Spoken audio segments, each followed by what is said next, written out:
الرحمن الرحيم والذين إذا أصابتهم مصيبة قالوا إنا لله وإنا إليه راجعون أولئك عليهم صلوات من ربهم ورحمة وأولئك هم المهتدون يقول النبي صلى الله عليه وسلم إن لله ما أخذ ولله ما أعطى Kur'an-ı Kerim'de Allah Teala aytadi: biz bardığımız Allah Teala'nınkımız, biz bardığımız Allah Teala'ga kaytabız deb aytib keladi. Janazaga barganda, jakın adamlardı jokotkanda biz oşo ayatты okuyubuz. Biroq bugün biz ma'nisine jetip turabız. İnna lillahi ve inna ileyhi raciun. Biz bardığımız Allah Teala'nınkımız. Bardığımız sözsüz Allah Teala'ga kaytabız. Erteң menen uşul kabardı ugup, biz bu kabarga işenmedik. Biroq ikinci bir söz boldu. Dünyada her birimiz mehman ekenligimizni tushundik.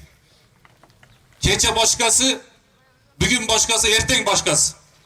Hurmatlı cemaat, biz yaşap turgan uşul düýnü wagtylуу düýnü. Hurmatlı cemaat ötüp ketet. Biroq karaň ustazın ulugdugyn.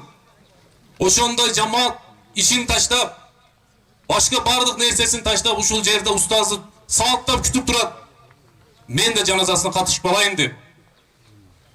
Peygamber sallallahu aleyhi ve sellem hadiste aytadi: İnnel kalbe le yahzen ve innel ayne le tedma ve inne ala firakike le mahzunin. İbrahim degen balası dünyadan ötkende menin yüreğim ağrıdı dedi.